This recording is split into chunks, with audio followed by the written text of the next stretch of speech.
Assalamualaikum warahmatullahi wabarakatuh. Dalam video kali ini aku akan menjelaskan materi asistensi yang keenam terkait dengan pembiayaan dengan akad salam, istisna, dan ijaroh.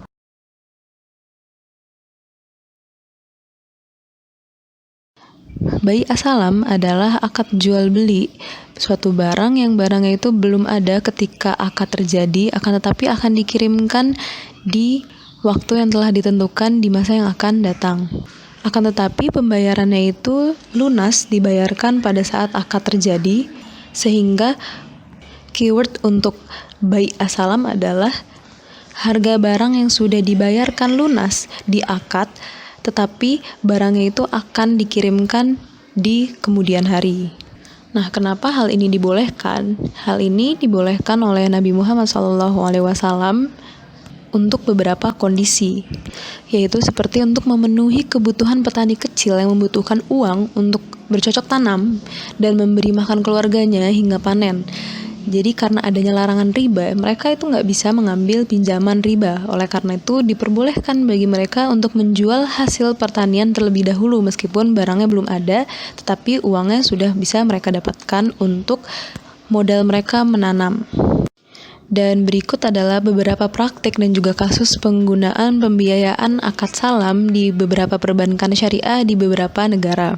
Yang pertama adalah di Uni Emirat Arab, penggunaan kontrak salam itu digunakan sebagai alternatif tawaruk atau community murabahah. Nah, tawaruk ini apa? Tawaruk itu fungsinya untuk kebutuhan likuiditas gitu. Jadi, pembeli akan membeli suatu barang kepada penjual dengan basis kredit atau cicilan.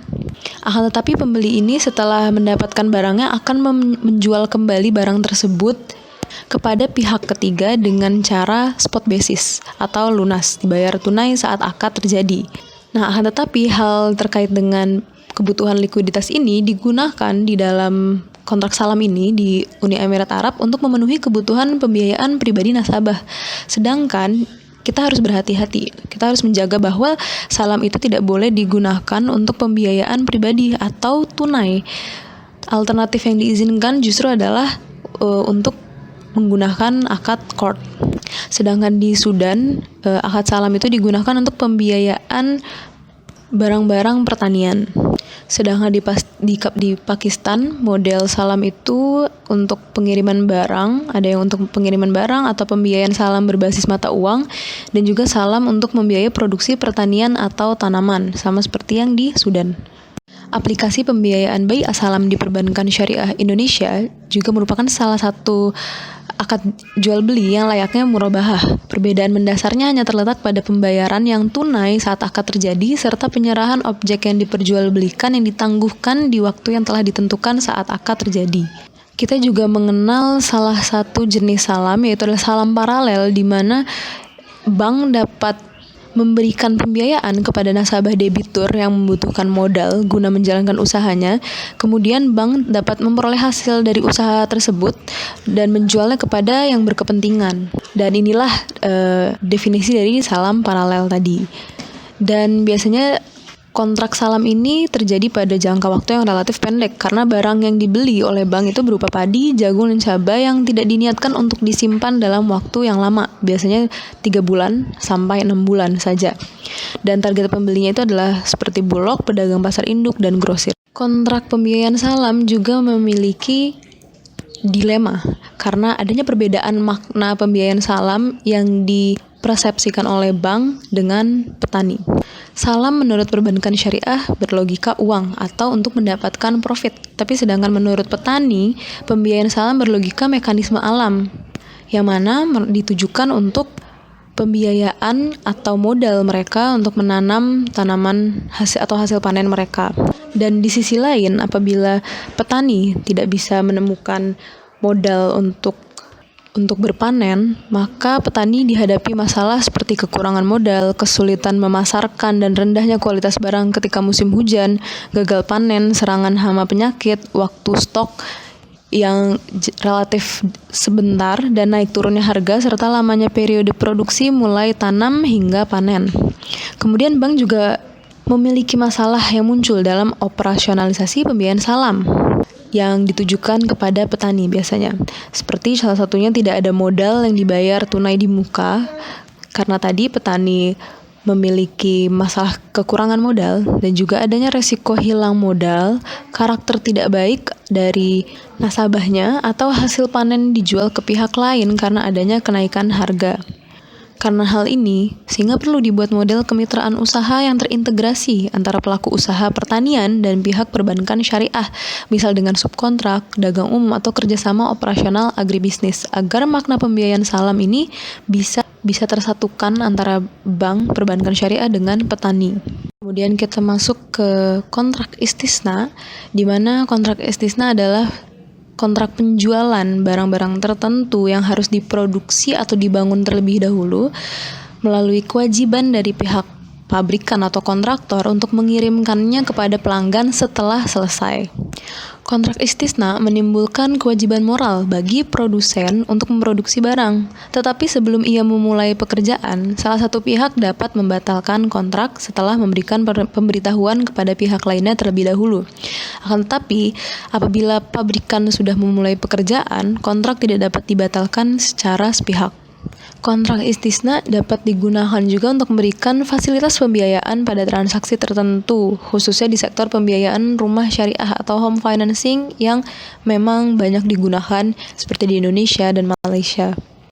Pembiayaan rumah dengan akad istisna memiliki harga yang relatif lebih terjangkau dibandingkan dengan membeli rumah dengan akad murabahah seperti BBA, Bait Saman Ajil, atau Musyarakah Mutanakisoh, atau beberapa produk home financing lainnya.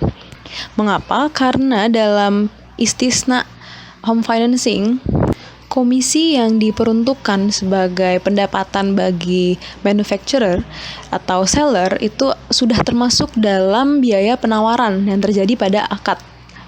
Dan juga apabila kita membeli rumah dengan akad BBA atau MMQ, itu relatif memiliki resiko yang lebih tinggi karena harga pembelian rumah itu yang relatif meningkat setiap atau seiring dengan waktu. Dan di sisi lain, pembiayaan dengan akad istisna ini akan mendorong dan memfasilitasi penggunaan skill dan juga talent atau technical capability yang akhirnya akan meningkatkan perdagangan barang dan juga transfer teknologi. Jadi apabila terdapat masalah kekurangan modal finansial, itu tidak menjadi penghalang untuk produksi barang modal karena pembayaran dalam pembiayaan istisna itu relatif lebih fleksibel, bisa dibayarkan tunai di awal ataupun sebagian di awal kemudian di akhir atau di tengah gitu. Dalam pembiayaan istisna itu apa aja industri yang bisa dikonstruksi, itu bisa gedung, apartemen, rumah sakit, sekolah, universitas, atau apapun yang merupakan jaringan kehidupan modern. Sehingga istisna dapat dimanfaatkan dan bisa menjadi alternatif untuk pembiayaan dengan proyek yang semisal adalah leasing ataupun pembelian seperti murabahah dan lain-lainnya gitu. Dan dengan memanfaatkan keunggulan istisna, kita dapat menyelesaikan berbagai permasalahan yang timbul dalam BBA ataupun murabahah. Seperti BBA yang benchmarking ke interest market rate dalam fiksasi untuk cicilan ataupun pembayaran dari pembelian rumahnya. Dan secara garis besar, istisna itu memiliki keunggulan-keunggulan, diantaranya adalah kontrak istisna akan berkontribusi pada pengurangan pengangguran. Selain itu, tidak diragukan lagi bahwa peningkatan permintaan itu memiliki efek ekonomi yang besar dengan memperluas kegiatan ekonomi, membuka wilayah baru berdaya saing, menciptakan lapangan kerja baru, dan memperbesar pasar. Sehingga istisna memungkinkan keterlibatan banyak pihak dalam berproduksi. Selain itu, dalam hal home financing, istisna itu tidak membutuhkan harga dibayar muka gitu. Jadi tidak perlu dibayarkan saat pada penyerahan, sehingga pembayarannya itu relatif lebih fleksibel, dapat ditunda sewaktu-waktu sesuai kesepakatan para pihak. Oleh karena itu waktu pembayaran dapat diperbaiki atau direvisi dengan cara apapun yang mereka inginkan. Pembayaran tersebut juga bisa diangsur selama waktu pembiayaan istisna itu terjadi.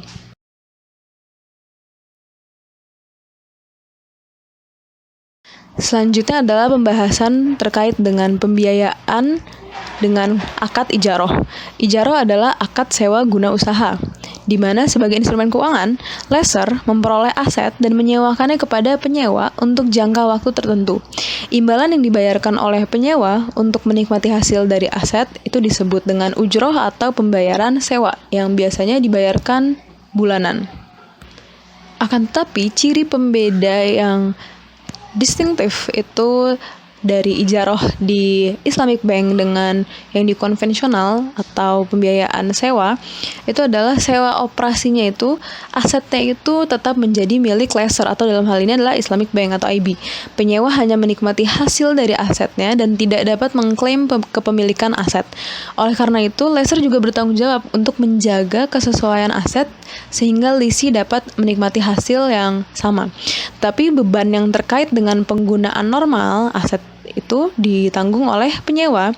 Tapi biaya lain-lainnya itu seperti ada biaya asuransi dan lain-lain itu ditanggung oleh lessor atau IB.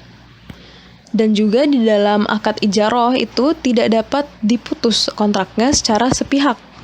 Salah satu produk pembiayaan dari kontrak ijaroh adalah ijaroh muntahiyah bitamlik atau IMBT, di mana IMBT adalah gabungan akad antara jual beli dan sewa, atau lebih tepatnya akad sewa guna usaha yang berakhir dengan kepemilikan barang di tangan penyewa melalui akad jual beli. Dan disinilah perbedaan yang mendasar antara IB dengan leasing di konvensional bank, di mana sifat pengalihan kepemilikan antara di IB itu di dalam IMBT itu aset yang disewakan pada akhir periode sewa itu dapat diperjualbelikan kepada nasabah tersebut dengan syarat bahwa antara akad ijaroh dengan akad jual beli tersebut tidak boleh bersyarat dan tidak boleh disatukan dalam satu akad atau satu kontrak.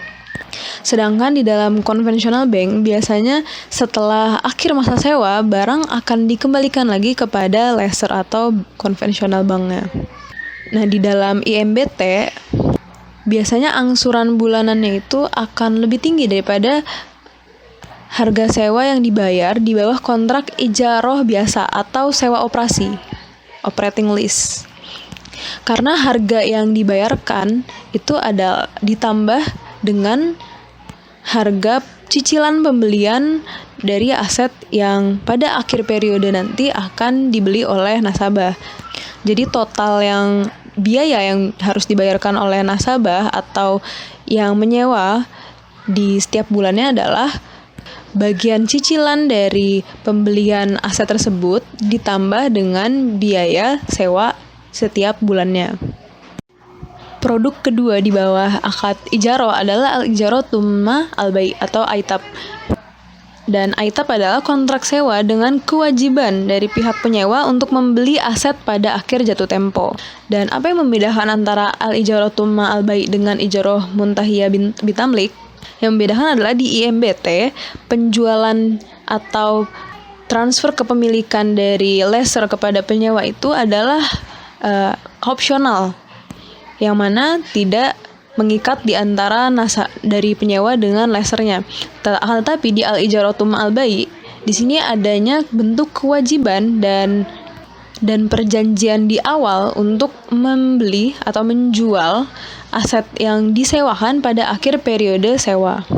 Objektif yang ingin dicapai dari aitab ini adalah memberi pelanggan kesempatan untuk memiliki aset yang tidak dapat mereka beli secara tunai, tetapi dapat melakukannya di masa depan ketika pembayaran dilakukan secara berkala dengan sistem sewa. Dan dengan akad ini, produk akan lebih mahal daripada sewa konvensional. Dan terakhir, perbedaan yang juga mendasar antara Islamic Ijarah Financing dengan konvensional leasing atau financing lainnya adalah bahwa di IB dengan menggunakan akad ijarah itu akan selalu mengukur seberapa efektif dan efisien kinerja dari nasabahnya, sehingga biaya sewanya itu dapat berubah atau dapat direvisi. Sedangkan di conventional bank itu tetap dan pasti, dan juga benchmarkingnya adalah interest market rate. Dan sekian dari asistensi ke-6 untuk MPI ini.